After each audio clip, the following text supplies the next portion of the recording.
கர்த்தருடைய பரிசுத்த நாமத்திற்கு மகிமை உண்டாவதாக. அமேசிங் ஃபேக்ட்ஸ், ஆச்சரியமான உண்மைகள் ஊழியங்கள் மூலமாக நாம் தானியேல் மற்றும் வெளிப்படுத்தல் தீர்க்க தரிசனங்கள் என்ற தலைப்பில் தொடர் வேத பாடங்களை படித்து கொண்டு வருகின்றோம். இந்த நாளில் நாம் 3வது பாடத்தை படிப்பதற்கு முன்பதாக இன்றைக்குரிய இலவச பிரதியை உங்களுக்கு நான் அறிமுகப்படுத்த விரும்புகிறேன். உன்னத விடுதலை என்ற இலவச பிரதி. இந்த பிரதியை நீங்கள் பெற்று சத்தியத்தை படிக்க வேண்டும் என்று விரும்பினால் எங்களுடைய தொலைபேசி எண்ணோடு நீங்கள் தொடர்பு கொள்ளும்படி அன்போடு நான் கேட்டுக்கொள்கிறேன். அல்லது அமேசிங் ஃபேக்ட்ஸ் வெப்சைட்டில் நீங்கள் உள்ளே போய் இந்த பாட புத்தகத்தை நீங்கள் என்ன செய்யலாம், டவுன்லோட் பண்ணி படிக்கலாம் என்பதையும் உங்களுக்கு நான் தெரிவித்து கொண்டு இன்றைக்குரிய 3வது பாடத்தை படிப்பதற்காக நாம் கடந்து செல்ல இருக்கிறோம். இன்றைக்குரிய பாடத்தின் தலைப்பு என்ன தெரியுமா? நாம் பார்த்த அதே தலைப்பு தான், உன்னத விடுதலை, தி அல்டிமேட் டெலிவரன்ஸ் என்ற தலைப்பில் நாம் படிக்க போகிறோம். கண்களை மூடி ஜெபித்து நாம் துவங்கலாமா? நல்ல பிதாவே, இந்த நாளிலே நாங்கள் படிக்க போகிற 3வது வேத பாடத்தை எங்களுக்கு நீர் ஆசீர்வதியும். சத்திய ஆவியானவர் எங்களுடைய மனக்கண்களை திறந்து வேதத்தில் இருக்கிற அதிசயங்களை பார்க்க எங்களுக்கு உதவி செய்யும். இயேசுவின் நாமத்தில் ஜெபிக்கிறோம் நல்ல பிதாவே, ஆமென். 2 ராஜாக்கள் புத்தகத்தில் 11வது அதிகாரம், 2 ராஜாக்கள் 11ஆம் அதிகாரம். அந்த அதிகாரத்தில் ஏசபேல் என்ற இஸ்ரவேலின் ராணிக்கு இருந்த மகள் அத்தாலியாளை குறித்து வாசிக்கிறோம். ஏசபேல் ஒரு கொலைகாரி. எலியாவை கொலை செய்ய அவள் துடித்து கொண்டிருந்தாள். அதே போல அவள் மகளான அத்தாலியாளும் ஒரு பயங்கரமான கொலைகாரிதான். இவள் யூதாவிலே ராணியாக இருந்தவள் அத்தாலியாள். அவளுடைய மகன் அகசியா இறந்து போகிறான். அவன் இறந்த பிற்பாடு இவள் தன்னுடைய பேர பிள்ளைகள் எல்லாரையும் கொலை செய்கிறாள். ஏனென்றால் இந்த அகசியாவுக்கு அப்புறம் அடுத்து யாரும் அரசனாகிவிடக்கூடாது என்பதற்காக, இவளே ராணியாக இருக்க வேண்டும் என்பதற்காக.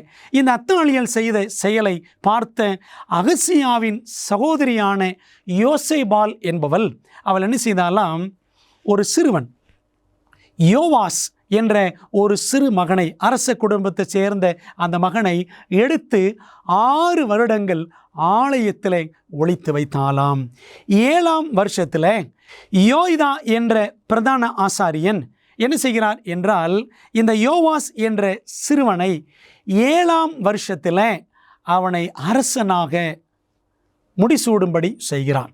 ஆகவே இந்த 6 ஆண்டுகள் ஆலயத்திலேயே ஒளித்து வைக்கப்பட்டிருந்த அந்த சிறுவன் 7ஆம் வருஷத்தில் அவன் அரசனாக உயர்த்தப்பட்டான் என்று நாம் 2 ராஜாக்கள் 11ஆம் அதிகாரத்தில் வாசிக்கிறோம். 6 ஆண்டுகள் ஒளித்து வைக்கப்பட்டான். 7ஆம் ஆண்டில் அரசனாக அவன் உயர்த்தப்பட்டான். இந்த சம்பவம் நமக்கு எதை அழகாக விளங்க பண்ணுகிறது என்றால், இந்த உலகத்தினுடைய வரலாறு நாம் பார்த்தால் 6000 ஆண்டுகள் ஏறக்குறைய முடிவுக்கு வந்துவிட்ட நிலையில் நாம் இருக்கின்றோம். இதை நம்ம எப்படி சொல்லலாம் அப்படின்னா, 1000 வருடங்களின் வாரம் என்று அழைக்கலாம். பாருங்கள், சிருஷ்டிப்பு முதல் ஆபிரகாம் வரைக்கும் 2000 வருடங்கள், ஆபிரகாம் முதல் கிறிஸ்து வரைக்கும் 2000 வருடங்கள், கிறிஸ்து முதல் இன்று வரைக்கும் 2000 வருடங்கள், 6000 ஆண்டுகள். அடுத்து ஒரு 1000 ஆண்டு வரப்போகிறது. 7000வது ஆண்டு வரை இருக்கிறது. எப்படி 6 ஆண்டுகள் யோவாஸ் அவன் ஆலயத்தில் ஒளித்து வைக்கப்பட்டானோ, 7ஆம் ஆண்டில் அவன் அரசனாக உயர்த்தப்பட்டானோ, அதே போல ஆண்டவர் இயேசு கிறிஸ்துவும் இந்த 6000 ஆண்டுகளுக்கு பிற்பாடு 7000வது ஆண்டில் அவர் பேரரசராக உயர்த்தப்பட இருக்கிறார். அந்த வருகையின் நாள் நமக்கு உன்னத விடுதலையின் நாளாக இருக்கும். அவருடைய வருகையின் நாள் அடுத்த 1000 ஆண்டுகளின் ஆரம்பமாக இருக்கும் என்பதை நாம் மனதில் கொள்ள வேண்டும். இதை குறித்து வேதம் சொல்லுகிறது. வெளிப்படுத்தல் 20ஆம் அதிகாரம் 4ஆம் வசனத்தில் அவர்கள் உயிர்த்து கிறிஸ்து உடனே கூட 1000 வருஷம் அரசாண்டார்கள் என்று நாம் வேதத்தில் வாசிக்கிறோம். பிரியமானவர்களே, இன்றும் கேள்வி பதில் என்ற முறையில் நாம் இன்றைக்குரிய பாடத்தை படிக்கப் போகிறோம். பரலோக ஆலயத்திலிருந்து வெளிப்படவிருக்கும் இந்த அரசர் யார் என்பதற்கான பதிலை வெளிப்படுத்தல் 14:14 வாசிக்கிறோம். பின்பு நான் பார்த்தபோது இதோ வெண்மையான மேகத்தையும் அந்த மேகத்தின் மேல் மனுஷகுமாரனுக்கு ஒப்பானவராய் தமது சிரசின் மேல் பொற்கிரீடத்தையும் தமது கையிலே கருக்குள்ள அரிவாளையும் உடைய ஒருவர் உட்கார்ந்திருக்கிறதையும் கண்டேன் என்று அப்போஸ்தலன் யோவான் எழுதுகிறார். எப்படி யோவாஸ் 6 ஆண்டுகள் ஆலயத்திலிருந்து 7ஆம் ஆண்டிலே அரசன் ஆனானோ, அதே போல இயேசு கிறிஸ்துவும் 6000 ஆண்டுகளுக்கு பிற்பாடு 7000வது ஆண்டின் ஆரம்பத்தில் அவர் அரசராக வருவார் என்பதை வெளிப்படுத்தல் நமக்கு சுட்டி காட்டுகிறது. ஆண்டவர் இயேசு கிறிஸ்து வரும்பொழுது அவர் எப்படி வருவார்? அவர் அமைதியாக வருவாரா? யோவாசின் கதையை படித்து பாருங்கள். 7 வயதிலே அவன் அரசன் ஆனானே, அவன் அரசனாக்கப்பட்ட பொழுது ஆரவாரத்தோடு ராஜா வாழ்க ராஜா வாழ்க என்ற ஆரவாரத்தோடு அவன் அரசன் ஆக்கப்பட்டான். ஆண்டவர் இயேசு கிறிஸ்துவும் வரும்பொழுது எப்படி வருவார்? ஏனெனில் கர்த்தர் தாமே ஆரவாரத்தோடும் பிரதான தூதனுடைய சத்தத்தோடும் தேவ எக்காலத்தோடும் வானத்திலிருந்து இறங்கி வருவார் என்று பவுல் 1 தெசலோனிக்கேயர் 4:16 அவர் சொல்லுகிறார். ஆண்டவர் இயேசு கிறிஸ்துவின் வருகையும் ஏதோ அமைதியாய் நடக்கக்கூடிய சத்தமே இல்லாத ஒரு சம்பவமாக அது இருக்க போவதில்லை. ஆரவாரத்தோடும் தூதர்களின் சத்தம் தேவ எக்காலம் எல்லாம் தொனிக்க இயேசு கிறிஸ்து இறங்கி வருவார். இன்னொரு வசனம் பாருங்கள். கர்த்தர் உயரத்திலிருந்து கெர்ச்சித்து தமது பரிசுத்த வாசஸ்தலத்திலிருந்து தம்முடைய சத்தத்தை காட்டி தம்முடைய தாபரத்துக்கு விரோதமாய் கெர்ச்சிக்கவே கெர்ச்சித்து, சிங்கம் எப்படி வரும்? கர்ஜனையோடு வரும். அதே போல யூத ராஜ சிங்கமாகி இயேசு கிறிஸ்துவும் அவர் ஆரவாரத்தோடு வருவார் என்று எரேமியா 25:30 வாசிக்கிறோம். சங்கீதம் 53 பாருங்கள். நம்முடைய தேவன் வருவார், மௌனமாய் இரார். அவர் வரும்பொழுது சத்தமில்லாமல் வரமாட்டார். அவர் எப்படி வருவார்? சத்தத்தோடு வருவார். ஏனென்றால் இன்றைக்கு அவர் அமைதியாக வருவார் என்று ஒரு போதனை கிறிஸ்தவ உலகத்தில் சுற்றி வருகிறது. அவருக்கு முன் அக்கினி பட்சிக்கும், அவரை சுற்றிலும் மகா புசல் கொந்தளிப்பாயிருக்கும். ஆகவே ஆண்டவருடைய வருகை என்பது 2ஆம் வருகை ஏதோ சத்தமில்லாத ஒரு நிகழ்வாக இருக்க போவது இல்லை. நான் ஏன் இதை சொல்லுகிறேன் என்றால், லெஃப்ட் பிஹைண்ட், கைவிடப்படும் நிலை என்ற ஒரு கருத்து இன்று கிறிஸ்து உலகத்தில் பரவலாய் பேசப்படுகிறது. இயேசு கிறிஸ்து ரகசியமாக வருவார், அவர் திருடனைப் போல் வருவார் என்றெல்லாம் சொல்லுகிறார்கள். அவர் திருடனைப் போல் வருவாரோ? ரகசியமாக என்றால் அவர் சத்தமில்லாமல் வருவாரோ? இல்லை. பாருங்கள், 2 பேதுரு 3ஆம் அதிகாரம் 10ஆம் வசனத்தில், கர்த்தருடைய நாள் இரவிலே திருடன் வருகிற விதமாய் வரும், அப்பொழுது வானங்கள் மடமட என்று அகன்று போம், பூதங்கள் வெந்து உருகி போம், பூமியும் அதில் உள்ள கிரியைகளும் எரிந்து அழிந்து போம் என்று பேதுரு எழுதுகிறார். ஆண்டவர் வரும் அந்த நாள் இரவிலே திருடன் வருகிற விதமாய் வரும். அவருடைய வருகை நாள்தான் ரகசியம் என்பதை ஒழிய அவர் வருவது ரகசியம் அல்ல. ஆகவே அவர் வரும் நாளிலே வானங்கள் மடமட என்று அகன்று போம், பூதங்கள் வந்து உருகி போம், இந்த பூமியில் இருக்கிற கிரியைகள் எல்லாம் எரிந்து அழிந்து போம் என்று வாசிக்கிறோம். ஆகவே இந்த அழிவின் காரியங்கள் நடக்கும் பொழுது சத்தமில்லாமல் நடக்குமா? சிந்தித்து பாருங்கள்.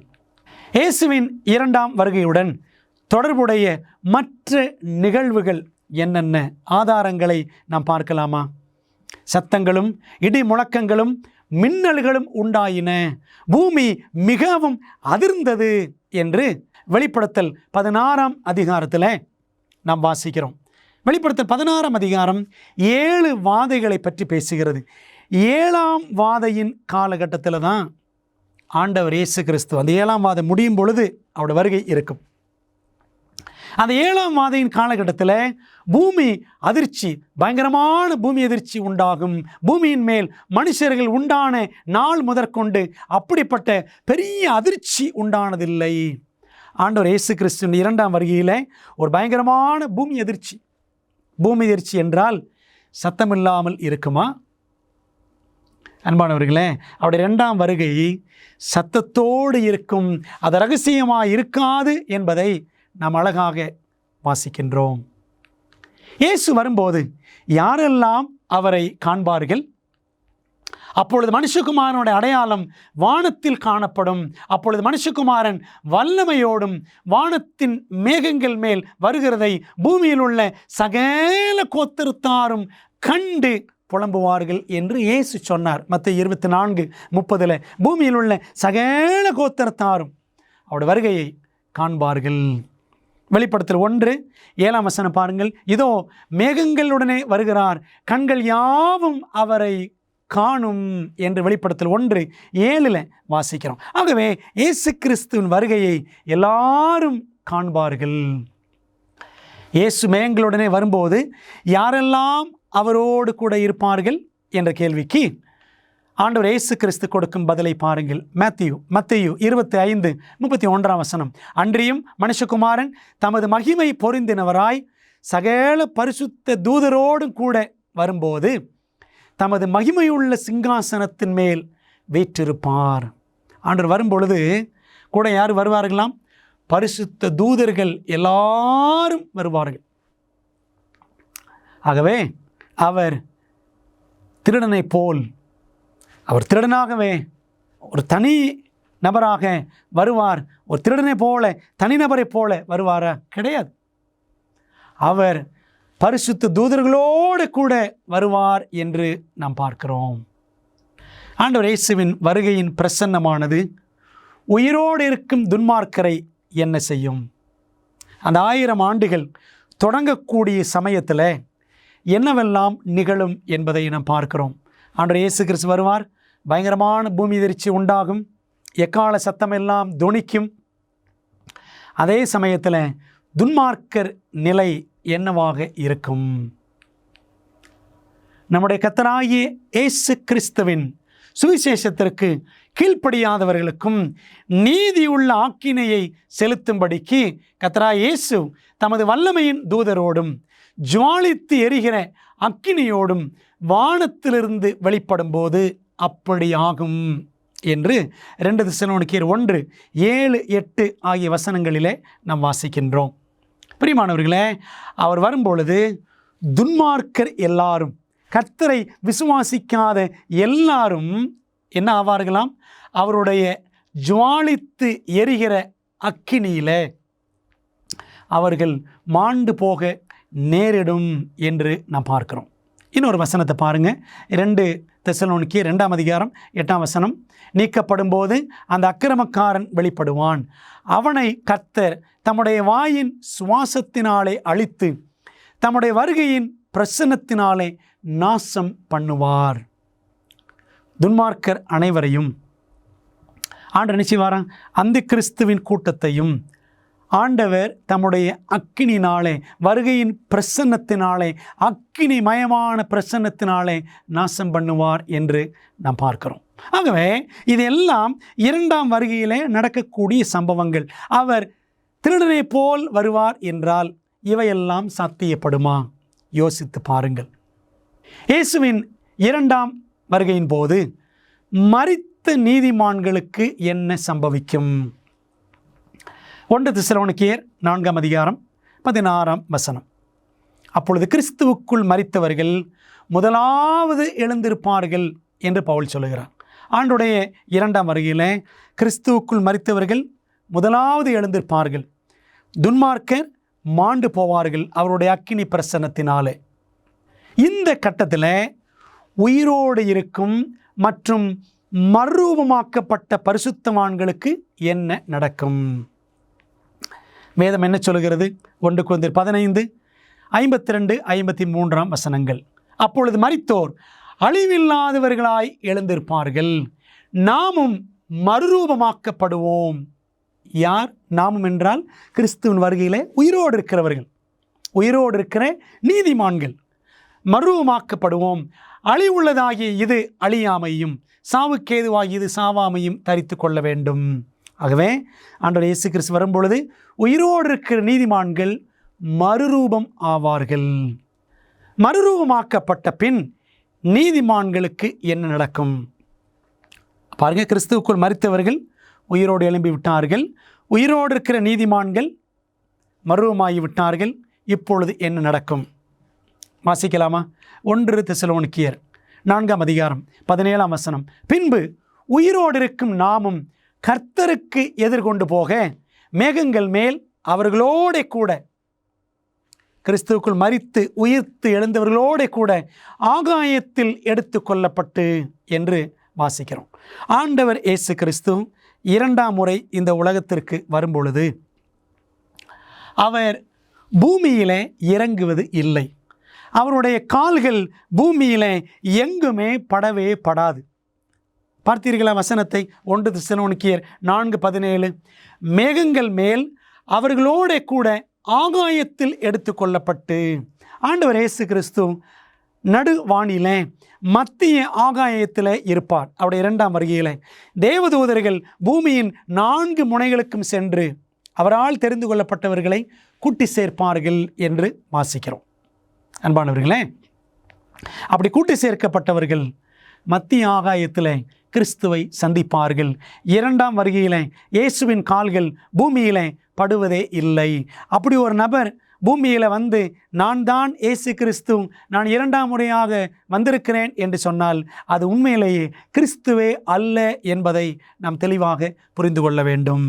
இயேசு தம்முடைய 2ஆம் வருகையை குறித்து கொடுத்திருக்கிற பக்தி வினயமான எச்சரிப்பு என்ன? நாம் அதை ஒரு சம்பவத்தின் வழியாக புரிந்து கொள்வோமே. 1913ஆம் ஆண்டு கிழக்கு ஐரோப்பாவில் நடந்த ஒரு முக்கியமான சம்பவம். கிழக்கு ஐரோப்பாவில் அல்பேனியா என்ற ஒரு நகரம். அந்த நகரத்தில் இருந்த பெரும்பாலானவர்கள் இஸ்லாம் மதத்தை சேர்ந்தவர்கள், முஸ்லீம்கள் என்று சொல்லலாம். ஆகவே 1913ஆம் ஆண்டில் அந்த அல்பேனியா சுதந்திரம் பெற்றது. சுதந்திரம் பெற்ற பொழுது அங்கிருந்த மக்கள் என்ன செய்கிறார்கள் என்று சொன்னால், ஹெலீம் எடைன் என்ற ஒரு நபரை தங்களுக்கு அரசராக, இளவரசராக அவர்கள் தெரிந்து கொண்டார்கள். பிரின்ஸ் ஹெலீம் எடைன் என்றுதான் நம் சரித்திரத்தில் வாசிக்கிறோம். ஆகவே இளவரசர் என்று நாம் சொல்லலாம். அந்த நபரை அவர்கள் தெரிந்து கொண்ட பிற்பாடு, அவர் துருக்கியை சேர்ந்தவர், துருக்கி நாட்டை சேர்ந்தவர். அல்பேனியாவில் அவர் இளவரசராக என்ன செய்ய வேண்டும்? பொறுப்பேற்க வேண்டும். ஜனங்கள் எல்லாருக்கும் மிகுந்த சந்தோஷம். தங்களுக்கு சுதந்திரம் கிடைத்து விட்டது, புதிய இளவரசர் வரப்போகிறார் என்று அவர்கள் ஆவலோடு காத்திருந்தார்கள். அந்த சமயத்தில் அவர்களுக்கு ஒரு தந்தி ஒன்று வந்ததாம். தந்தியில் வருகிறார் இளவரசர் என்ற ஒரு செய்தி. அப்போது ஜனங்கள் எல்லாரும் ரொம்ப சந்தோஷப்படுறாங்க. ஒரு நாள் நல்ல வாட்டம் சாட்டமான, நல்ல கம்பீரமான தோற்றமுடைய, நன்றாக பேசக்கூடிய குரல் வளம் கொண்ட ஒரு மனிதன் குதிரையில் அங்கே அல்பேனியாவுக்கு வருகிறான். ஜனங்கள் எல்லாருக்கும் சந்தோஷம். நம்முடைய இளவரசர் ஹெலீம் எடைன் வந்து விட்டார் என்று எல்லாரும் ஆரவாரித்தார்கள். அப்படி வந்த குதிரையில் வந்த அந்த மனிதன் சொன்னானாம், நாம் நம்முடைய அல்பேனியாவை இன்னும் சிறப்பான ஒரு நகரமாக மாற்ற வேண்டும். நமக்கு எதிரியான ஒரு நகரம் பெல்கிரேட் என்ற ஒரு நகரம் இருக்கிறது, அதை எதிர்த்து நாம் போரிட வேண்டும் என்றெல்லாம் குரல் கொடுத்த உடனே மக்களுக்கு ரொம்ப சந்தோஷம். நமக்கு அருமையான இளவரசர் கிடைத்திருக்கிறார் என்று எல்லாரும் ஆரவாரித்தார்கள், சந்தோஷப்பட்டார்கள். அந்த நபர் வந்து 5 நாட்கள் கழித்து இன்னொரு தந்தி அல்பேனிய நகரத்து மக்களுக்கு கிடைத்தது. அதில் போட்டிருந்துச்சான், உங்கள் இளவரசர் ஹெலீம் எடைன் அவர் இனிமேல்தான் வருகிறார் என்று ஒரு செய்தி கிடைச்சிச்சான். அப்படியானால் இப்போ ஒருத்தர் வந்திருக்கிறாரே, வந்து தன்னை ஓட்டோ என்று முஸ்லீம்கள் மத்தியிலே அவர் வந்து தன்னை ஒரு இளவரசனாக காட்டுவதற்கு ஒரு முஸ்லீம் பெயரையே ஓட்டோ என்று வைத்து ஒரு நபர் வந்தாரே, அவர் யார் என்ற பொழுது பிற்பாடுதான் ஜனங்களுக்கு தெரிய வந்ததான், குதிரையிலே வந்த அந்த வாட்டன் சாட்டமான மனிதன் உண்மையிலேயே அவர்கள் தெரிந்தெடுத்த இளவரசர் ஹேலிம் எட்டைன் என்பவர் கிடையாது. வந்திருக்கிறவர் ஒரு போலியான இளவரசர். உண்மையிலே அந்த நபர் யார் என்று சொன்னால் ஜெர்மன் சர்க்கஸ் பெர்ஃபார்மர். ஜெர்மன் நாட்டில் ஒரு செப்படி வித்தை செய்யக்கூடிய, சர்க்கஸ் பண்ணக்கூடிய ஒரு மனிதன். இவன்தான் தன்னை இளவரசன் என்பது போல வந்து காட்டி ஏமாற்றினான் என்று ஒரு சரித்திர சம்பவம் இருக்கிறது. அன்பானவர்களே, இதைத்தான் ஆண்டவர் இயேசு கிறிஸ்து சொன்னார் பாருங்கள், மத்தேயு 24:5, ஏனெனில் அநேகர் வந்து என் நாமத்தை தரித்து கொண்டு நானே கிறிஸ்து என்று சொல்லி அநேகரை வஞ்சிப்பார்கள். ஆண்டவர் இயேசு கிறிஸ்து பெயர் சொல்லிக்கொண்டே அநேகர் ஏமாற்று வேலைகளை செய்வார்கள். நான் தான் கிறிஸ்து என்று சொல்லுவார்கள். மேற்கொண்டு பாருங்கள், மத்தேயு 24:24, ஏனெனில் கள்ள கிறிஸ்துகளும் கள்ள தீர்க்கதரிசிகளும் எழும்பி கூடுமானால் தெரிந்து கொள்ளப்பட்டவர்களையும் வஞ்சிக்கத்தக்கதாக பெரிய அடையாளங்களையும் அற்புதங்களையும் செய்வார்கள். கள்ள கிறிஸ்துக்கள், பெரிய அற்புதங்கள், இதெல்லாம் நடக்கும்.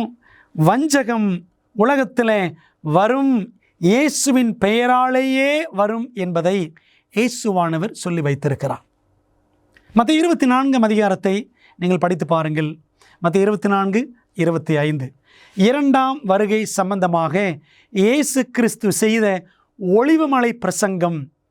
அந்த பிரசங்கம் தான் 2 அதிகாரங்களாக கொடுக்கப்பட்டிருக்கிறது. ஆனால் அது ஒரே பிரசங்கம்தான். அதில் குறிப்பாக மத்தேயு 24 அவருடைய வருகைக்கான அடையாளங்கள் என்று சுமார் 20 அடையாளங்களை இயேசுவானவரே சுட்டி காண்பித்திருக்கிறார். அந்த மத்தேயு 24 இருக்கக்கூடிய 20 அடையாளங்களிலே முதலாவது அடையாளம் எதுன்னு பார்த்தீங்கன்னா வஞ்சகம். மத்தேயு 24:4 படித்தோம்ல, அநேகர் என் நாமத்தை தரித்து கொண்டு உங்களை வஞ்சிப்பார்கள். ஆகவே வஞ்சகம், வஞ்சனை செய்வது முக்கியமான வருகையின் அடையாளங்களில் ஒன்று. கள்ள கிறிஸ்துக்கள் வந்து, கள்ள தீர்க்கதரிசிகள் வந்து வஞ்சிப்பார்கள். தொடர்ந்து பாருங்கள், வஞ்சனை குறித்து ஆண்டு இன்னும் பேசுகிறார். மத்தேயு 24:26, ஆகையால் அதோ வனாந்தரத்தில் இருக்கிறார் என்று சொல்வார்களானால் புறப்படாதிருங்கள், இதோ அறை வீட்டிற்குள் இருக்கிறார் என்று சொல்வார்களானால் நம்பாதிருங்கள். இதெல்லாம் நம்பாதீங்க. சீக்ரெட் ராப்சர், ரகசிய வருகை என்று ஒரு போதனை இன்னைக்கு பெரும்பான்மையான கிறிஸ்தவர்கள் மத்தியில் பரவலாக நம்பப்படுகிறது. சீக்ரெட் ராப்சர், ரகசிய வருகை என்ற வார்த்தை பைபிளில் எங்கேயுமே கிடையாது. Behold is in the secret chamber, மத்தேயு 24:26 அவர் அறை வீட்டிற்குள் இருக்கிறார் என்பதை தான் இங்கிலீஷில் சீக்ரெட் சேம்பர் அப்படின்னு படிக்கிறோம். ஆனால் அவர் ரகசியமாக வருவேன் என்று கிறிஸ்து எங்கேயுமே சொல்லவில்லை. ஆனால் இன்றைக்கி ரகசிய வருகை என்ற ஒரு போதனை, கத்தோலிக்கத்தின் வழியாக வந்துவிட்ட ஒரு தவறான போதனை இன்னைக்கு கிறிஸ்தவத்தையே ஆளுகை செய்து கொண்டு இருக்கிறது. பார்த்தீங்களா, ஆண்டு சொன்னார்ல, கள்ள கிறிஸ்துக்கள் கள்ள தீர்க்கதரிசிகள் என்பது போல இப்படிப்பட்ட ஒரு கள்ள உபதேசமும் இன்னைக்கு சபைகளில் நடமாடி வருகிறதை நாம் பார்க்கிறோம். நாம் வஞ்சிக்கப்படலாமா? வஞ்சிக்கப்படாதிருங்கள் என்று சுமார் 4 தடவை மத்தேயு 24 ஆண்டவர் இயேசு கிறிஸ்து திரும்ப சொல்லியிருக்கிறார். வேதாகம தீர்க்க தரிசனத்தில் வெளிப்படுத்தப்பட்டுள்ளபடி நம்முடைய மோசமான உலகத்திற்கான தேவனின் திட்டத்தை அறிய விரும்புகிறீர்களா? உங்கள் மிகப்பெரிய சவால்களுக்கு நடைமுறையான நம்பகமான தீர்வுகள் வேண்டுமா? ஊக்கமளிக்கும் மற்றும் அறிவூட்டும் ஆச்சரியமூட்டும் உண்மைகள் வேதாகம பாட வழிகாட்டிகள் 27 அழகான வரைகளை மற்றும் நேரடியான பதில்களை புரிந்து கொள்ள எளிதான வகையில் வேதத்தின் அடிப்படையில் சிறப்பான மேலான பாடங்களை வழங்குகின்றது. ஒவ்வொரு ஆய்வு வழிகாட்டியும் உங்கள் வாழ்க்கையின் மிக முக்கியமான உண்மைக்கான பொருத்தமான வேதாகம பதில்களை நோக்கி உங்களை வழிநடத்தும். நான் எப்படி ஆரோக்கியமான ஐக்கியத்தை பெறுவது? இயேசு எப்போது எப்படி மீண்டும் வருவார்? மேலும் இப்படி பல கேள்விகளுக்கு உங்கள் எதிர்காலத்தை வாய்ப்பாக விட்டு விடாதீர்கள். ஆச்சரியமூட்டும் உண்மைகள் வேதாகம பாட வழிகாட்டிகளிடமிருந்து உங்கள் வாழ்க்கையை சத்தியத்துடன் மாற்றுங்கள். ஆங்கிலம், இந்தி, தமிழ் மற்றும் தெலுங்கு மொழிகளில் கிடைக்கிறது.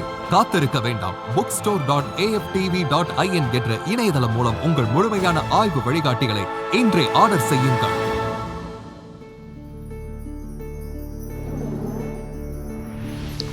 அப்படியானால் வஞ்சிக்கப்படுவதிலிருந்து நீதிமான்களை பாதுகாப்பது எது? ஏசாயா 8:20 வேதத்தையும் சாட்சியாகமத்தையும் கவனிக்க வேண்டும். இந்த வார்த்தையின்படியே சொல்லாவிட்டால் அவர்களுக்கு விடியற் காலத்து வெளிச்சம் இல்லை. வேதம் என்ன சொல்லுகிறது? இந்த வேத வெளிச்சத்தின் அடிப்படையில் தான் எந்த ஒரு உபதேசத்தை நம்ம என்ன செய்ய வேண்டும்?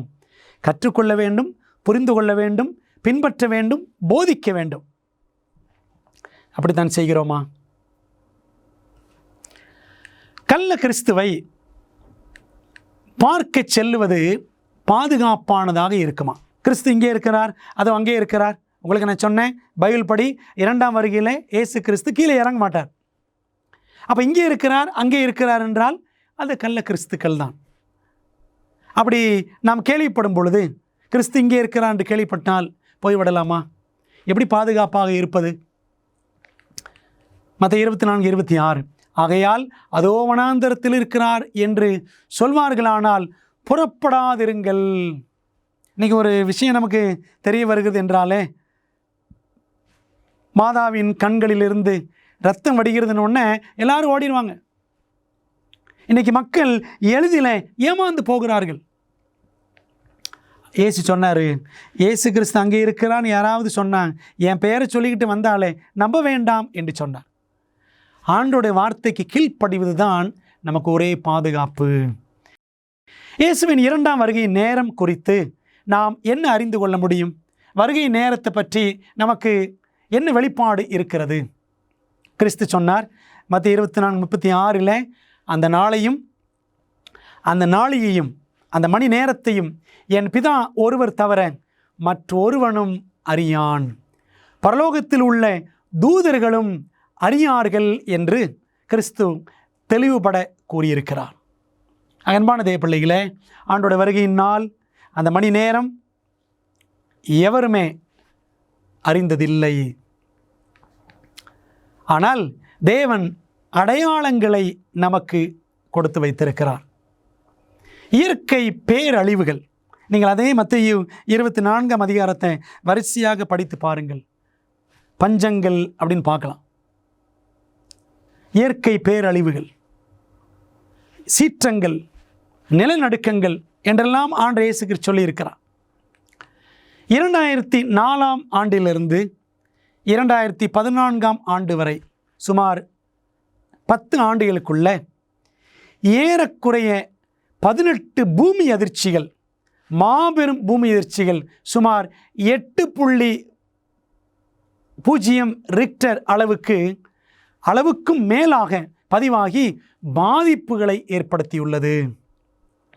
இது கடந்த நூற்றாண்டை காட்டிலும் 265% கூடியுள்ளது என்று அமெரிக்க புவியியல் சங்கத்தில் கணக்கெடுத்திருக்கிறார்கள். பிரியமானவர்களே, ஆண்டவர் சொல்லியிருக்கிற வார்த்தையின்படி பூமி அதிர்ச்சிகள் எண்ணிக்கை கூடிக்கொண்டே இருக்கிறதை, அதனுடைய தாக்கம் அளவு அதிகமாக இருப்பதையும் நாம் செய்தித்தாள்களில் அன்றாடம் வழக்கமாக வாசிப்பது நிகழ்வாகிவிட்டது. கடந்த 40 ஆண்டுகளில் 50% வனவிலங்குகள் அழிந்து விட்டன. இன்றைக்கு உலகத்தில் இருக்கக்கூடிய ரசாயன பயன்பாடுகளால் ஏராளமான வனவிலங்குகள் அழிந்து வருகின்றன. மக்கள் தொகை பெருக பெருக உணவு தேவை அதிகமாகிறது. உணவு தேவை அதிகமாக கலப்படங்கள், நம்மிடத்திலிருந்து போகக்கூடிய இப்படிப்பட்ட கலப்படங்களால் வனவிலங்குகளும் பாதிக்கப்படுகின்றன. மட்டுமல்ல, ஒவ்வொரு நாளும் யுத்தங்களில் மரிப்பதை காட்டிலும் வன்முறையில் மரிக்கும் அமெரிக்க வாலிபர்களின் எண்ணிக்கை அதிகம் என்று கணக்கெடுத்திருக்கிறார்கள். யுத்தத்தில் சாகிறதை காட்டிலும் வயலன்ஸ், வன்முறை, ஏராளமான வன்முறை சம்பவங்கள் உலகத்தில் நம்ம சுற்றிலும் நிறைய நடக்கிறதை நம் கண்ணார காண்கிறோம். அது மட்டுமா, ஒழுக்க சீர்கேடு. உலகத்தில் இன்றைக்கி மக்கள் எப்படி வாழுகிறார்கள் என்பதை ஆண்டவர் இயேசு கிறிஸ்து அழகாக சொல்லியிருக்கிறார். பாருங்கள், லூக்கா 17ஆம் அதிகாரம் 28 மற்றும் 30 ஆகிய வசனங்களில், லோத்தினுடைய நாட்களில் நடந்தது போலவும் நடக்கும், மனுஷகுமாரன் வெளிப்படும் நாளிலும் அப்படியே நடக்கும். லோத்தின் காலத்தில் எப்படி இருந்துச்சு? சீர்கேடுகள், பயங்கரமான சீர்கேடுகள். லோத்துவின் காலத்திலேயே சோதோம் பட்டணத்தில் ஹோமோசெக்சுவாலிட்டி, ஓரின சேர்க்கை என்ற ஒரு கொடிய பாவம். அதுதான் பைபிளில் ஆண் புணர்ச்சி அப்படின்னு வாசிக்கலாம். இப்படிப்பட்ட ஒரு கொடிய பாவம் இருந்துச்சு. அது ஆதியாகமம் 19ஆம் அதிகாரத்தில் தெளிவாக வாசிக்கிறோம். அதை குறித்து பவுல் 1 கொரிந்தியர் 6ஆம் அதிகாரம் 9, 10, 11 வசனங்களில் எச்சரிப்பு கொடுக்கிறார். ஆண் புணர்ச்சிக்காரர் ஆண்டோட ராஜ்யத்தில் பிரவேசிப்பதில்லை என்று சொல்லுகிறார்.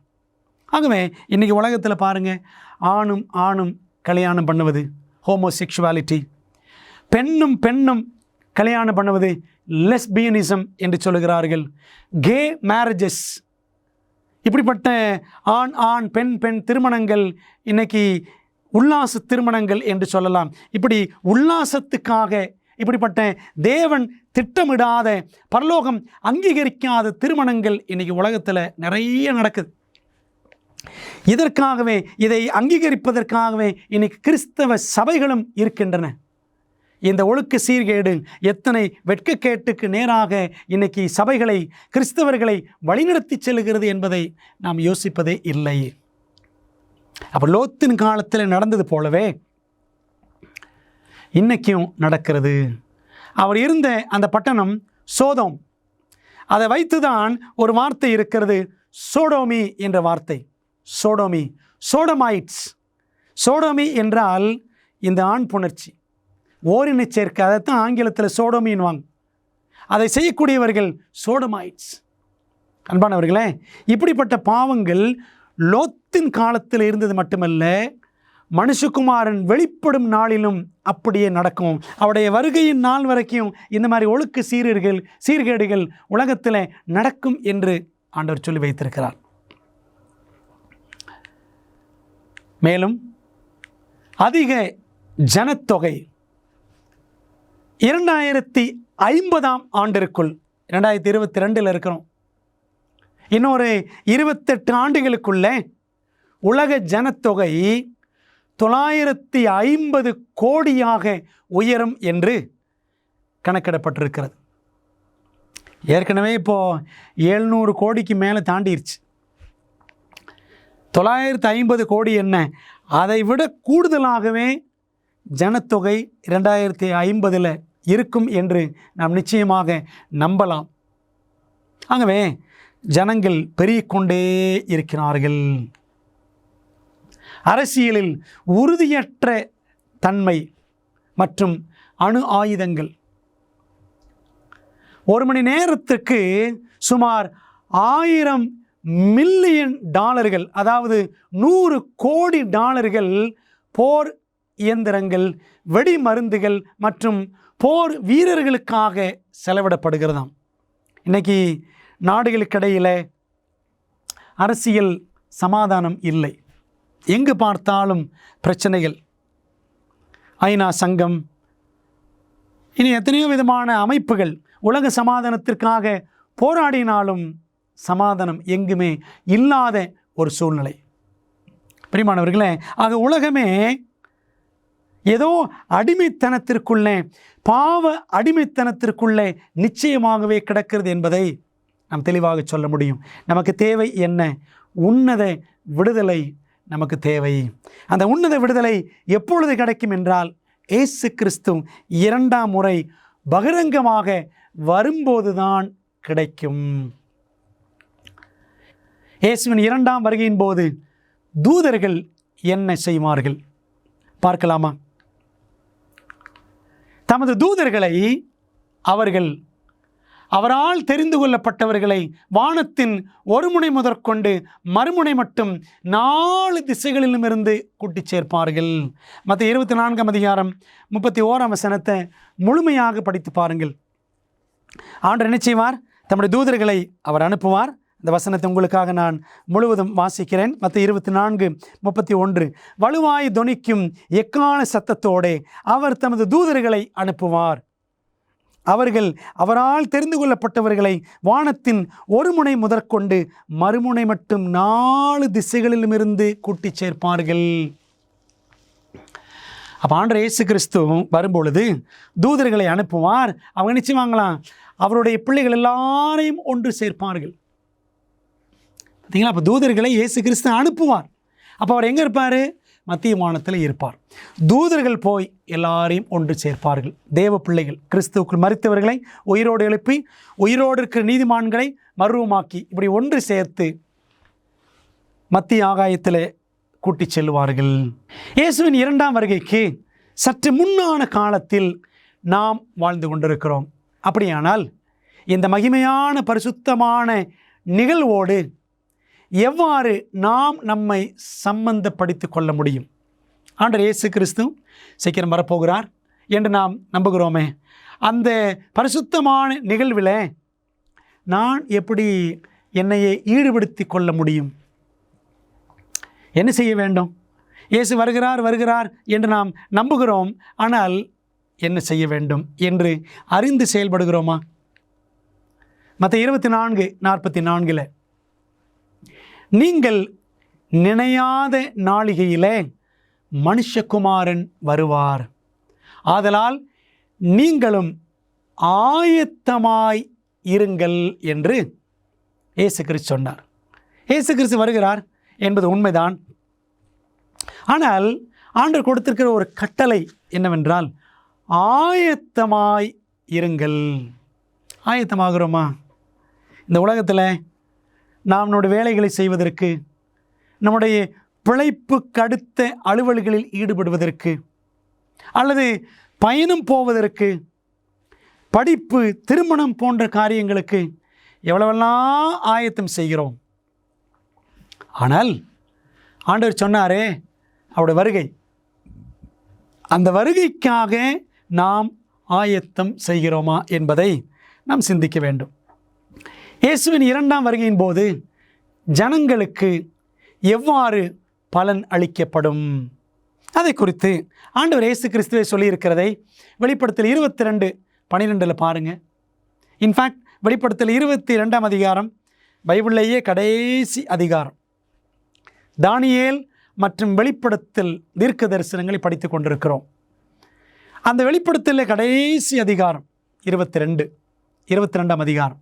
அதில் 3 தடவை இயேசு கிறிஸ்து திரும்ப சொல்லியிருக்கிறார். 7ஆம் வசனம், 12ஆம் வசனம், 20ஆம் வசனம். இந்த 3 வசனங்கள் படிக்கிறோம்.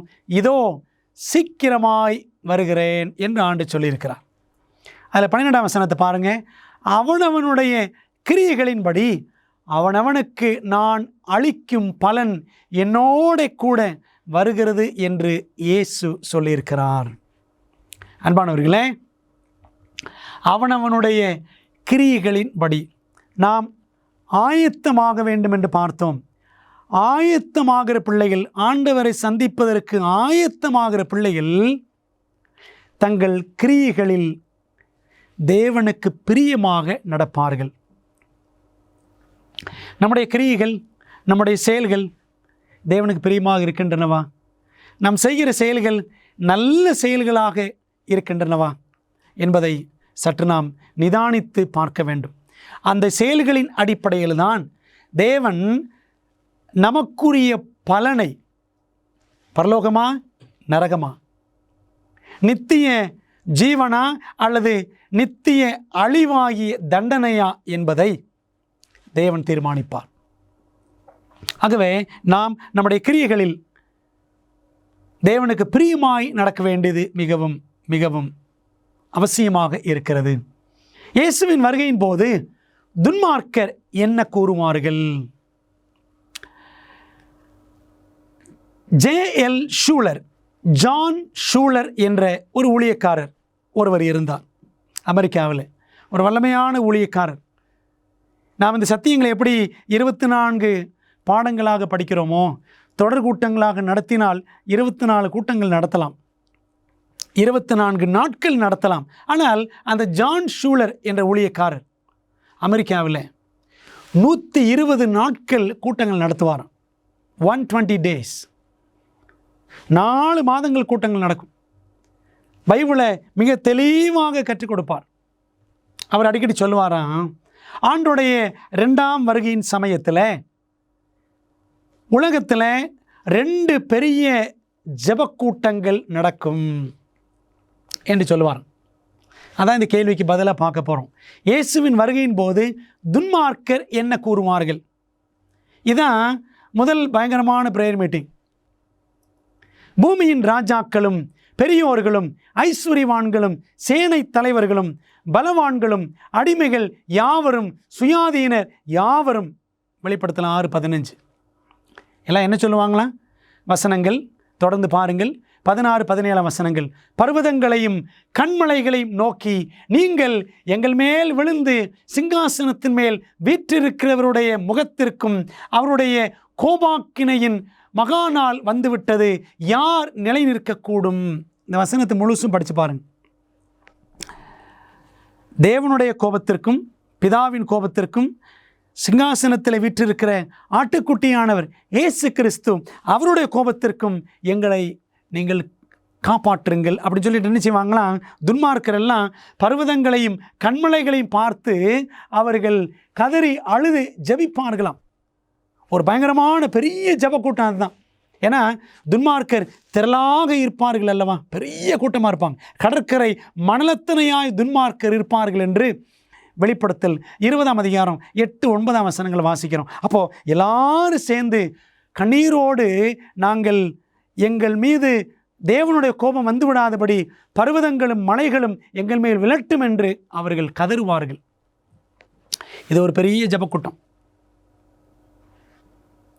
அதே சமயத்தில் இன்னொரு ஜெபக்கூட்டம் நடக்கும். இயேசு வருகிறதை கண்டு நீதிமான்கள் என்ன சொல்லுவார்கள்? J.L. ஷூலர் என்ற ஊழியக்காரர் சொல்லக்கூடிய அடுத்த ஜெபக்கூட்டம், உலகத்தில் 2வது பெரிய ஜெபக்கூட்டம் அவருடைய வருகைக்கு முன்பாக எப்படி இருக்கும் என்றால், இதோ இவரே நம்முடைய தேவன், இவருக்காக காத்திருந்தோம், இவர் நம்மை இரட்சிப்பார், இவருடைய இரட்சிப்பினால் களிகூர்ந்து மகிழுவோம் என்று சொல்லப்படும். இன்னொரு கூட்டம் இரட்சிக்கப்பட்ட கூட்டம், மீட்கப்பட்ட தேவ ஜனங்கள் நிரம்பின ஒரு கூட்டம். அந்த கூட்டத்தார் ஆரவாரித்து ஆண்டவரை பாடி அவருடைய 2ஆம் வருகையில் அவரை மையப்படுத்துவார்கள் என்பதைத்தான் ஏசாயா 25:9 வசனத்தில் நாம் வாசிக்கிறோம். அன்பான தேவனுடைய பிள்ளைகளே, ஆண்டவர் இயேசு கிறிஸ்துவனுடைய வருகை, 2ஆம் வருகை, முதலாம் உயிர்த்தெழுதலை நடப்பிக்கும். முதலாம் உயிர்த்தெழுதலில் மரித்த நீதிமான்கள் உயிரோடு எழும்புவார்கள், துன்மார்க்கர் எல்லாரும் செத்து மடிவார்கள். அவருடைய வருகையின் பிரசன்னத்தினாலே உயிரோடு இருக்கிற நீதிமான்கள் அவர்கள் மறுரூபம் ஆக்கப்படுவார்கள். 2ஆம் வருகையில் இயேசு கிறிஸ்து கீழே இறங்கி வருவதில்லை. தேவதூதர்களை பூமியின் 4 முனைகளுக்கும் அனுப்புவார். அவர்கள் அவருடைய பிள்ளைகள் எல்லாரையும் ஒன்று சேர்த்து மரித்த நீதிமான்களை உயிரோடு எழுப்பி, உயிரோடு இருக்கிற நீதிமான்களை மறுரூபமாக்கி எல்லாரையும் ஒன்று சேர்த்து மத்திய ஆகாயத்துக்கு நேராக கூட்டிச் செல்வார்கள். அந்த சமயத்தில் அந்த துன்மார்க்கர் அழிவதற்கு முன்பாக என்ன செய்வாங்க? பர்வதங்களையும் கண்மலைகளையும் பார்த்து எங்கள் மேல் விழுந்து எங்களை மூடிக்கொள்ளுங்கள் என்று கதறுவார்கள். ஒரு கூட்டம் அப்படி கதறும். இன்னொரு கூட்டம் இயேசுவை வாழ்த்தி வரவேற்கும். இதோ இவரே நம்முடைய தேவன், இவருக்காக காத்திருந்தோம். பிரியமானவர்களே, இந்த 2 பெரிய ஜெபக்கூட்டங்களில் எந்த ஜெபக்கூட்டத்தில் நீங்களும் நானும் இருக்க போகிறோம்? துன்மார்க்கருடைய ஜெபக்கூட்டத்தில் இருப்போமா, அல்லது நீதிமான்களின் ஜெபக்கூட்டத்தில் இருப்போமா? சிந்தித்து பார்க்க வேண்டும். துன்மார்க்கரின் ஜெபக்கூட்டத்தில் இருந்தால் கடைசியில் நாம் அவருடைய வருகையின் பிரசன்னத்தினால் மாண்டு போக நேரிடும். நீதிமான்களின் ஜெபக்கூட்டத்தில் இருப்போம் என்றால் அவருடைய வருகையை நாம் ஆனந்த களிப்பாக கண்டு மனம் பூரித்து அவரோடு கூட இருப்பதற்காக எடுத்துக்கொள்ளப்படுவோம். அது எத்தனை மாமேன்மையான சிலாக்கியம்! அந்த சிலாக்கியத்தை ஆண்டவரே எனக்கு தாரும், என் குடும்பத்துக்கு தாரும். இந்த சிலாக்கியத்தை மற்றவர்களுக்கு அறிவித்து உம்முடைய நாமத்தை மையப்படுத்தக்கூடிய கிருபையை எனக்கு தாரும் என்று நாம் ஜெபிக்க வேண்டும் அல்லவா? இன்னொரு கேள்வியோடு நாம் கடந்து செல்ல போகிறோம். இயேசுவின் இரண்டாம் வருகையின் பிரதான நோக்கம் என்ன? யோவான் 14ஆம் அதிகாரம் 3ஆம் வசனத்தில் 2, 3 ஆகிய வசனங்களை நீங்கள் நன்றாக அறிந்திருப்பீர்கள். முதல்ல 3 வசனங்களும் அற்புதமான வசனங்கள். அதில் 2, 3ஆம் வசனங்கள் பாருங்கள். என் பிதாவின் வீட்டில் அநேக வாசஸ்தலங்கள் உண்டு, அப்படி இல்லாதிருந்தால் நான் உங்களுக்கு சொல்லியிருப்பேன். ஒரு ஸ்தலத்தை உங்களுக்காக ஆயத்தம் பண்ண போகிறேன். ஒரு இடத்தை பற்றி பேசுகிற ஆண்டவர், பரலோகம் என்ற இடத்தை பற்றி பேசுகிறவர். 3ஆம் வசனத்தில் நான் இருக்கிற இடத்துல நீங்களும் இருக்கும்படி நான் மறுபடியும் வந்து உங்களை என்னிடத்தில் சேர்த்து கொள்வேன் என்று சொல்லியிருக்கிறார். 2ஆம் வசனத்தில் இயேசு கிறிஸ்து இடம் பற்றி பேசுகிறார். 3ஆம் வசனத்தில் நபர் தன்னையே குறித்தவர் பேசுகிறார். பிரியமானவர்களே, நம்ம எல்லாரும் பரலோகம் போகணும் ஆசைப்படுறோம், சந்தோஷம். ஆனால் பரலோகம் என்ற இடத்தை காட்டிலும் இயேசு என்ற நபர் நமக்கு எத்தனை விசேஷமானவர்.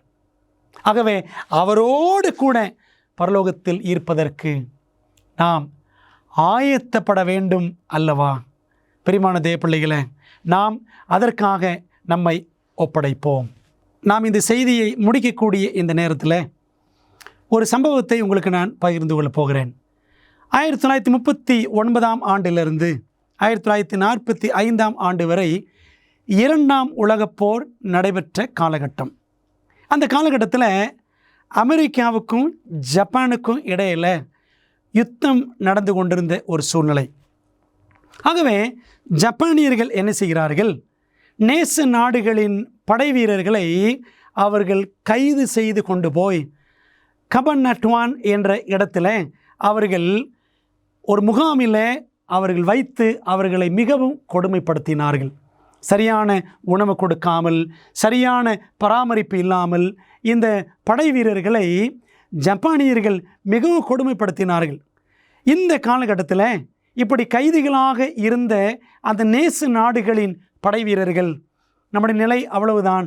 2ஆம் உலகப் போரில் நாம் இப்படி யுத்தத்தில் போராடினோம், நாட்டுக்கு நல்லதுக்காக நாம் போராடினோம், நாம் இப்படியே மரித்து போய் விடுவோம் என்று அவர்கள் மிகவும் சோர்வுற்றிருந்த வேளையில் அமெரிக்காவினுடைய போர்ப்படை தளபதி ஜெனரல் மெக் ஆர்த்தர் என்று சொல்லுவார்கள், மிகவும் புகழ்பெற்ற ஒரு மனிதன். அவர் என்ன செய்தாராம்? ஜப்பானியர்கள் அவர்கள் ஆயத்தம் இல்லாமல், அவர்கள் விழிப்போடு இல்லாத சமயத்தில் 30 நிமிடங்கள் கடுமையான ஒரு பயங்கர சோதனை, ஒரு போராட்டத்தை அவர் ஏற்படுத்தி ஒரு யுத்தத்தை நடத்தி என்ன செய்தாராம்? ஜப்பானியர்கள் பிடியிலிருந்து இந்த நேச நாடுகளின் போர்ப்படை வீரர்களை விடுவித்து அவர் வெளியே கொண்டு வந்தார் என்று ஒரு சரித்திரம் இருக்கிறது. இதைத்தான் த கிரேட் ரெய்ட் அட் கபன்னட்டான் என்று சொல்வார்கள். கபன்னட்டுவான் பட்டணத்தில் நடந்த மிகப்பெரிய சோதனை. கைதிகளாக இருந்தவர்கள் நாம் பிழைப்போமோ, விடுதலை அடைவோமோ மாட்டோமோ என்று இருந்த அந்த சூழ்நிலையில் ஜெனரல் மெக் ஆர்த்தர் வந்து தன்னுடைய படைகளை அனுப்பி அவர்களை விடுவித்தார்.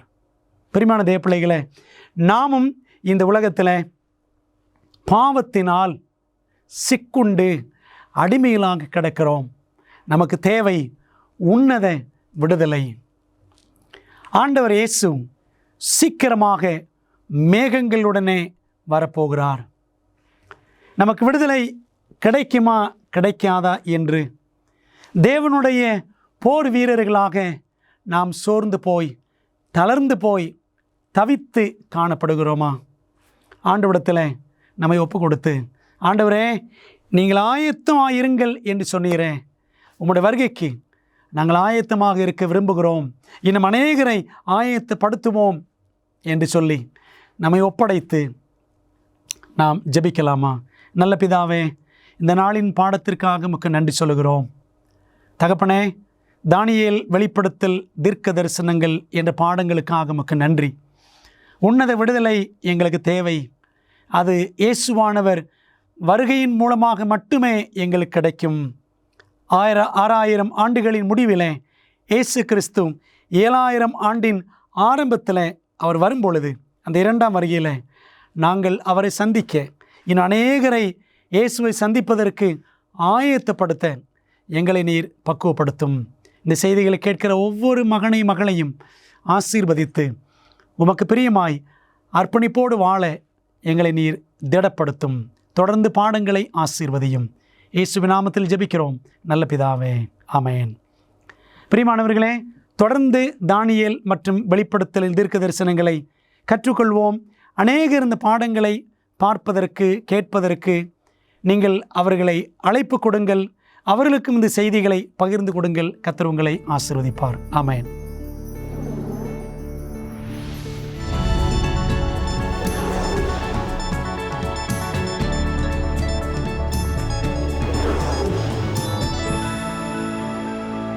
தொடர்ச்சியாக இருளை வெளிப்படுத்தும் போது மனிதர்களும் உயிரினங்களும் மனச்சோர்வுடன் போராடுகிறார்கள் என்பதை விஞ்ஞானிகள் நமக்கு பலவிதமான சந்தர்ப்பங்களில் நிரூபித்துள்ளார்கள்.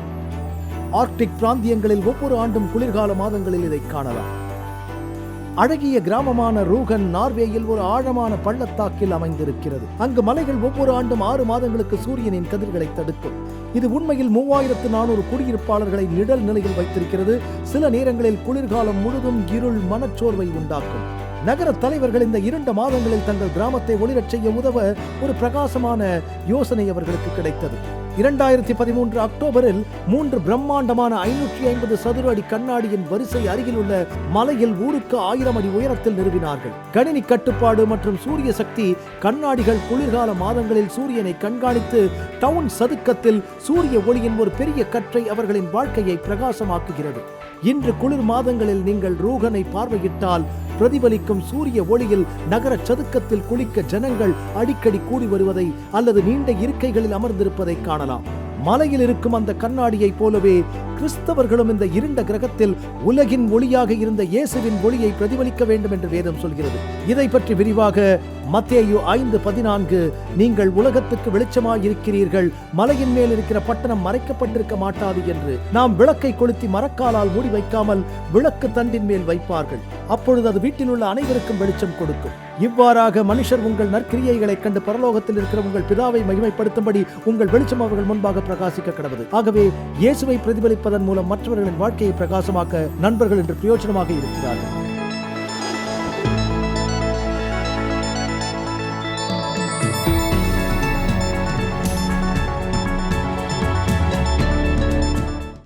மரங்கள் அழகானவை. ஒரு மரம் உருவாவதற்கான அனைத்தும் ஒரு சிறிய விதைக்குள் உள்ளது என்பது ஆச்சரியமாயிருக்கிறதல்லவா?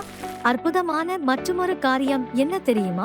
நீங்கள் ஆவிக்குரிய வாழ்க்கையில் வளர்வதற்கு உதவி செய்யக்கூடிய அனைத்தும் இச்சிறிய QR குள் உள்ளது. அதுபோல இதை ஸ்கேன் செய்யவும் உடனே எங்களது வேதம் படிக்கும் திட்டம், இணையதளம், book store, YouTube, Facebook, Instagram, ShareChat இப்பொழுதும் நீங்கள் இணைக்கப்பட்டாயிற்று. இந்த QR-ஐ ஸ்கேன் செய்யுங்கள். இன்று முதல் வளர்ந்திடுங்கள். 50 வருடங்களுக்கும் மேலாக அமேசிங் ஃபேக்ட் ஊழியங்கள் நற்செய்தியை உலகம் முழுவதும் பகிர்ந்து கொண்டிருக்கிறது. இயேசுவின் சித்தத்தின்படி அனைத்து மக்களுக்கும் நித்திய சுவிசேஷத்தை அறிவித்துக் கொண்டிருக்கிறது. உங்கள் ஜெபத்திற்கும் ஆதரவிற்கும் நன்றி. இந்த வேத பாடங்களை படித்ததால் உங்கள் மனதிலே கேள்விகள் இருக்கின்றனவா? அப்படியானால் உங்கள் கேள்விகளை திரையில் தெரியும் எண்ணை பயன்படுத்தி எங்களுக்கு தெரியப்படுத்துங்கள். இல்லை என்றால் உங்கள் கேள்விகளை info@aftv.in என்ற முகவரிக்கு மின்னஞ்சல் செய்யுங்கள். வேதாகமத்தை தொடர்ந்து கற்றுக்கொள்ளும் பொழுது கர்த்தர் உங்களை ஆசீர்வதிப்பாராக. அமேசிங் ஃபேக்ட்ஸ் என் வாழ்க்கையில் ஒரு நல்ல தாக்கத்தை ஏற்படுத்தி நான் தேவனுக்கு நன்றி சொல்கிறேன். அமேசிங் ஃபேக்ட்ஸ் உண்மையிலேயே என் வாழ்க்கையில் ஒரு பெரிய தாக்கத்தை செயலாக்கம் தான் இன்று என்னை இங்கே நிற்க வச்சிருக்கு. நான் குற்றப்படுத்தப்படலை, ஆனால் அதை குறித்து சந்தோஷம். வேதாகமத்தை படிக்க ஆரம்பித்தேன். நான் செவந்திர அட்வென்டிஸ்ட் சபையில் ஒரு அங்கமாக எனக்கு கொடுத்த ஜீவனை குறித்து இன்னும் அநேக காரியங்கள் இருக்க வேண்டும். கொடுக்கப்பட்ட செய்தி மிகவும் வல்லமை வாய்ந்ததாக இருந்தது. அமேசிங் ஃபேக்ட்ஸ் 55 வருடங்களுக்கு மேலாக தேவனுடைய நற்செய்தி உலகமெங்கும் அறிவித்து வருகிறது. அப்புறமா அமேசிங் ஃபேக்ட்ஸ்க்கு இடையில லோகோ வரும். இதற்கு முன்பாக நிறைய பேர் பேசுகிறத நான் கேள்விப்பட்டிருக்கிறேன். ஆனால் இவர் பேசுகிறத முதன்முறையாக நான் கேட்டேன். இவர் ஏதோ ஒன்றை குறித்து சொல்லும்போது நான் உடனே வேதத்தை எடுத்து அதை கண்டுபிடிக்கணும்னு ஆசைப்பட்டேன். ஏன்னா நான் இதுக்கு முன்பாக அதை பற்றி நான் கேள்வியே பட்டதில்லை. எனவே நான் வேத பாடங்களை படிக்க துவங்கினேன். நான் உட்பட இங்கு இருக்கும் ஒவ்வொரு நபரும் மாற்றம் பெற துவங்கினோம். கடவுளே, எனக்கு ஏன் இப்படி நடந்தது என்பது என் வாழ்க்கையில் ஒரு கேள்வியாக இருந்தது. தேவன் என்னத்தை பேசினாரு. நான் உண்மையாகவே அவர்தான் என் தகப்பன் என்பதை கண்டேன். நான் என் வாழ்க்கையில் எல்லாத்தையும் இழந்தேன். இப்போதான் ஆண்டவர் என் வாழ்க்கையில் இல்லைங்கிறதே நான் உணர்ந்தேன். நான் ஒரு தீர்க்க தரிசன பாட வகுப்புக்கு சென்றேன். அது என்னை சுக்குநூறாக உடைத்தது. இச்செய்தி மிகவும் வல்லமை வாய்ந்ததும் மறுக்க முடியாத உண்மையுமாக இருந்தது. இது மிகவும் ஆச்சரியமாக உள்ளது. பெரோயா பட்டணத்து சபை விசுவாசிகள் தாங்கள் சத்தியங்களை கேட்ட பிற்பாடு தங்கள் இல்லத்திற்கு சென்று காரியங்கள் இப்படி இருக்கிறதா என்று வேதத்தோடு ஒப்பிட்டு மீண்டும் படித்தார்கள். அதுபோலவே நீங்களும் செய்ய வேண்டும் என்று நாங்கள் விரும்புகிறோம்.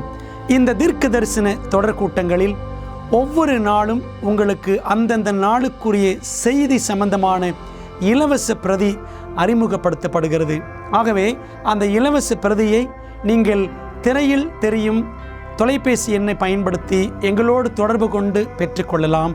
அல்லது எங்களுடைய வெப்சைட்டுக்குள்ளே சென்று நீங்கள் அதை பதிவிறக்கம் செய்து கொள்ளலாம். நீங்கள் அந்த புத்தகங்களை பெற்றுக்கொண்டு படித்து வேதத்தில் உள்ளபடியே கற்றுக்கொள்ளுங்கள்.